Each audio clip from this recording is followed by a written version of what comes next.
हरे कृष्णा, जय जगन्नाथ। राजापुर के भगवान श्री जगन्नाथ के प्राकट्य के बारे में तो हमने पढ़ लिया।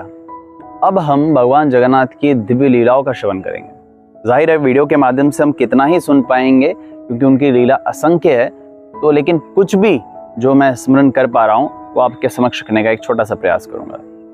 जब फटीक चटर्जी अपना शरीर छोड़ चुके थे, उसके बाद उनके दामाद जो जिनका नाम था राम जी, वह अब बेलपुकुर नामक एक क्षेत्र था, वहां जाने का सोच रहे थे, प्लान कर रहे थे अपनी धर्मपत्नी के साथ। भगवान जगन्नाथ को पता चल गया और भगवान जगन्नाथ उसी रात उनके स्वप्न में आते हैं और उनकी तबीयत खराब कर देते हैं। जहां उनकी पत्नी के मुंह से फोम निकलता है, थूक निकलती है, और वहीं भगवान श्री जगन्नाथ राम जी के गला दबाते हैं, चोक हो रहे होते हैं वो, और वह अचानक से उनकी नींद खुल जाती है और वह उड़ जाते हैं। और उसी सुबह भगवान जगन्नाथ उनकी छाती पे बैठ के उनसे कहते हैं, तुम कहीं नहीं जाओगे। और राम जी कहते हैं, हाँ हाँ मैं कहीं नहीं जाऊंगा, जब तक मैं हूं तब तक यहीं रहूंगा। और उसके बाद वो लगभग 500 मीटर की दूरी में वहां एक अपना निवास स्थान बनाते हैं। इतना ही नहीं, उसके बाद राम जी के जो बेटे हुए, उनका नाम था दिलीप जी, वह भी कुछ ऐसा प्लानिंग करते हैं, लेकिन भगवान जगन्नाथ उनको भी नहीं जाने देते। और दिलीप जी भी ऐसा ही करते हैं, वो बोलते हैं कि ठीक है, हम नहीं जाएंगे, आपकी सेवा में ही अपना पूरा जीवन समर्पित कर देंगे। दूसरी कहानी कुछ इस तरीके से प्रारंभ होती है।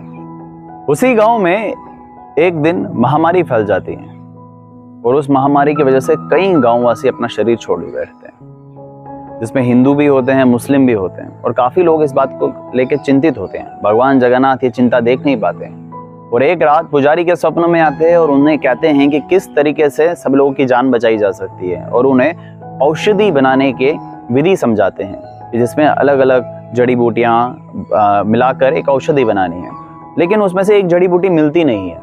क्या होता है कि पुजारी अगले दिन सब विलेजर्स को इकट्ठा करते हैं, एक काइंड ऑफ मीटिंग ऑर्गेनाइज करते हैं, जिसमें हिंदू मुस्लिम सब लोग आते हैं और उन्हें ये सब स्वप्न बताते हैं, और वह सब लोग सर्च करने लग जाते हैं उन जड़ी बूटियों के बारे में। सब मिल जाता है, लेकिन एक जड़ी बूटी नहीं मिल पाती जिससे वह पूर्ण रूप से एक औषधि बना सके। तो उसी दिन क्या होता है, एक छोटा सा नन्हा सा बालक पुजारी की जो धर्मपत्नी है उनके हाथ वह औषधि थमा जाते हैं, और पुजारी जब आते हैं और वह देखते हैं वो औषधि, वो जड़ी बूटी सामने पड़ी है, और वह पुजारी अपनी धर्मपत्नी से इनकार करता है, तो उनकी पत्नी कहती है कि एक तेजमान छोटा सा नन्हा सा बालक आया और उन्होंने मुझे थमा दिया।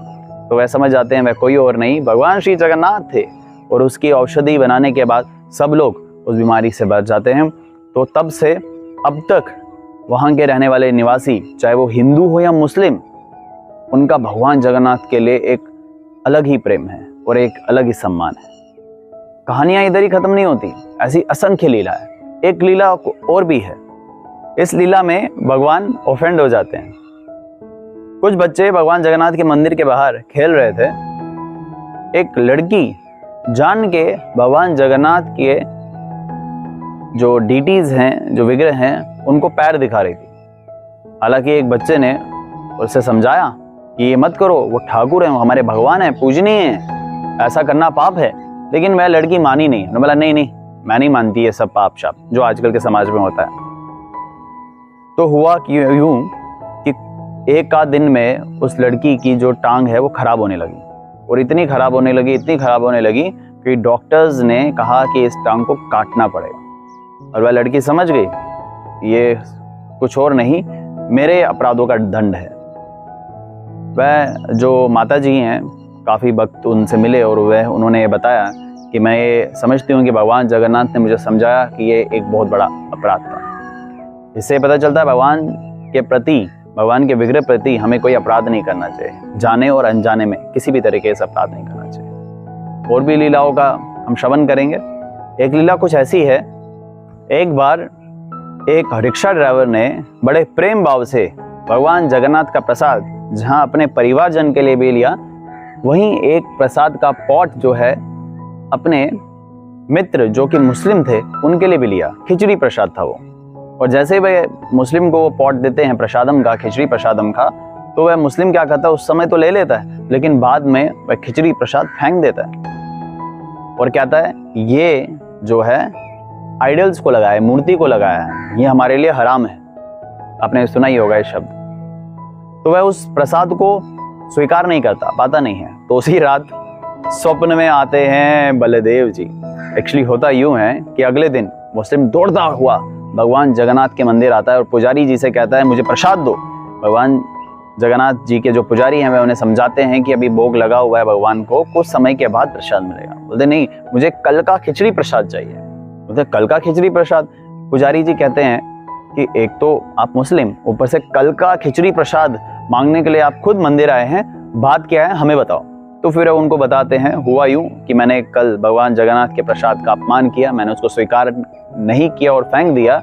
उसी रात स्वप्न में ये जो व्हाइट वाले हैं वो आए, मेरी छाती पे चढ़े और मुझे मारने लगे जोर जोर से। कहने का अर्थ हुआ बलराम जी वो आए और वो कहने लगे तुम्हें शर्म नहीं आती, भगवान जगन्नाथ के प्रसाद का अपमान किया।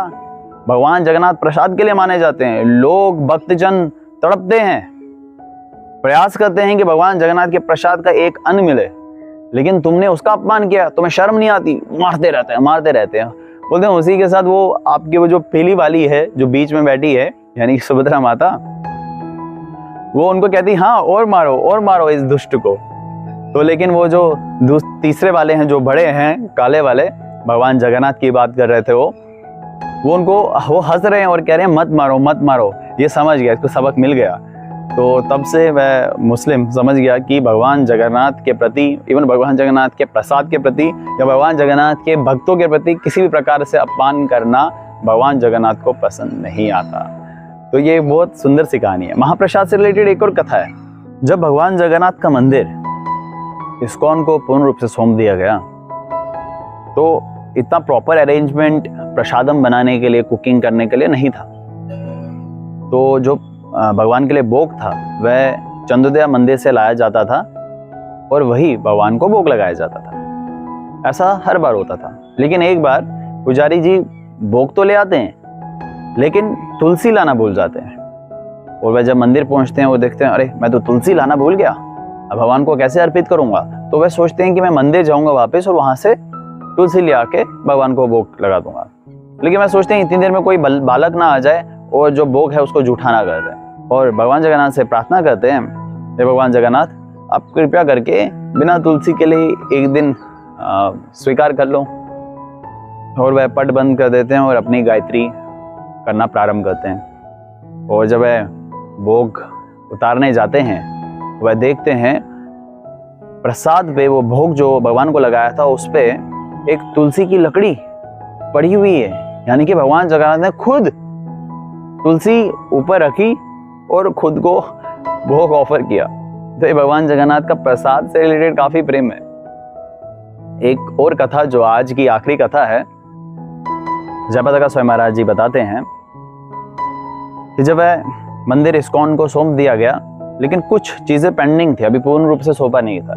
जयपताका स्वामी महाराज ने एक छोटी सी डिमांड रखी कि जब तक पूर्ण रूप से नहीं सौंपा जाएगा तब तक पूर्ण रूप से हम सेवा नहीं स्वीकार कर पाएंगे। लेकिन इस दौरान जो अर्च विग्रह की सेवा है वह कैरी ऑन हो चुकी थी और पुजारी जो हैं भगवान को भोग भी लगाते थे। यह बात जयपताका स्वामी महाराज जी को नहीं बताई गई थी। तो जब जयपताका स्वामी महाराज जी ने ये कहा कि अभी बाद में सेवा करेंगे तो पुजारी जी ने जो है ये सेवा बंद कर दी भोग लगाने की। तो हुआ क्या कि उसी रात भगवान जगन्नाथ स्वप्न में आए सुभद्रा माता और बलदेव भगवान के साथ, और वह जा रहे थे। पुजारी जी कह रहे हैं भगवान जगन्नाथ को आप लोग कहाँ जा रहे हो? बोलते नहीं हम नहीं इधर रुकेंगे। बोलते क्यों, कहाँ जा रहे हो? बोलते हम चंदोदया मंदिर जा रहे हैं, यानी कि इस्कॉन का जो मंदिर है वहाँ जा रहे हैं। वहाँ अच्छे से भोग लगता है, वहाँ बहुत ज़्यादा भोग लगता है, यहाँ भोग अच्छे से नहीं लगता, वहाँ अच्छा प्रसाद मिलता है। तो भगवान जगन्नाथ वहाँ जा रहे होते हैं और ये बात जयपताका स्वामी महाराज जी को बताते हैं कि स्वप्न में ऐसा ऐसा घटित हुआ। तो जयपताका स्वामी महाराज जी कहते हैं कि तुमने बात ये मुझे पहले बतानी चाहिए थी कि आप लोग ऑफर कर रहे हो, तो इसलिए ऑफर करना प्रारंभ कर दो। और तब से रेगुलर बेसिस पे भगवान को एक अच्छे तरीके से 56 भोग भगवान को ऑफर होता है और भगवान से प्रार्थना करते हैं कि वो जो प्रसाद है सब में वितरण हो। तो इसी के साथ हमें पता चलता है भगवान जगन्नाथ की लीला असंख्य हैं, ऐसी और कई सारी लीलाएं हैं जो आपको श्रवण करने को मिलेगी। और इस दौरान हम भगवान जगन्नाथ से प्रार्थना करेंगे कि हम भी उनकी सेवा कर सके, हम में भी वह पवित्रता आ सके। इसी के साथ इस सीरीज को हम यहाँ विराम देते हैं। आप सबका बहुत बहुत धन्यवाद। जय जगन्नाथ, हरे कृष्णा।